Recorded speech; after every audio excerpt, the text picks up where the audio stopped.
Jeffrey Dahmer, often referred to as the Milwaukee Cannibal or the Milwaukee Monster, is indeed one of the most notorious serial killers in history. His heinous crimes, which spanned the late 1970s to the early 1990s, shocked the world and continue to fascinate true crime enthusiasts.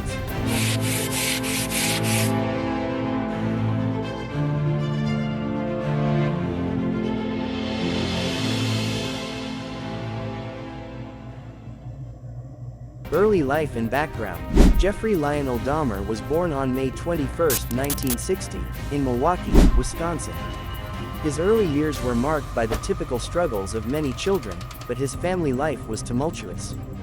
His parents' constant fighting and eventual divorce had a profound impact on him. Dahmer became increasingly withdrawn and socially awkward, often finding solace in his fascination with dead animals, a precursor to his later horrific actions. Teenage years. During his teenage years, Dahmer's behavior became more troubling. He became an alcoholic at a young age and struggled with his sexual orientation. His first known murder occurred shortly after his graduation from high school.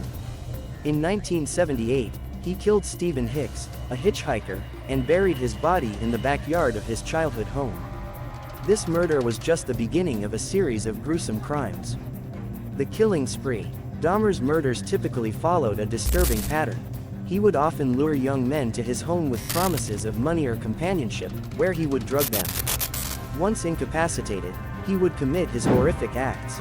Dahmer's crimes escalated over time, with many of his victims being people from marginalized communities, including LGBTQ+ individuals and people of color. Y.C.H. raised significant discussions about societal neglect in these communities.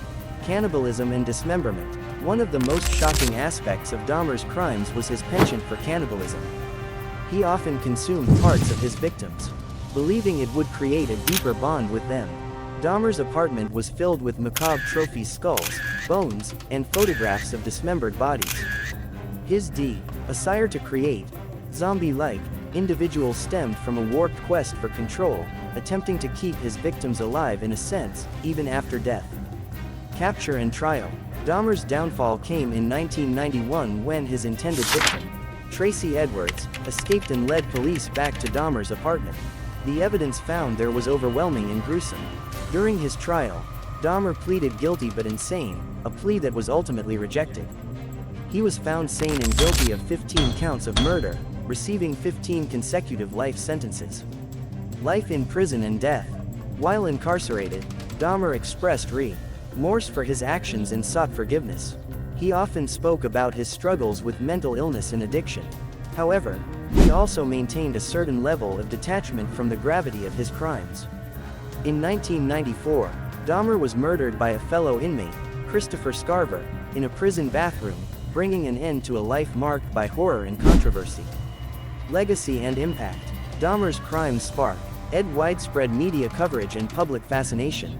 They raised important conversations about mental health, the criminal justice system, and the societal factors that can lead to such violent behavior.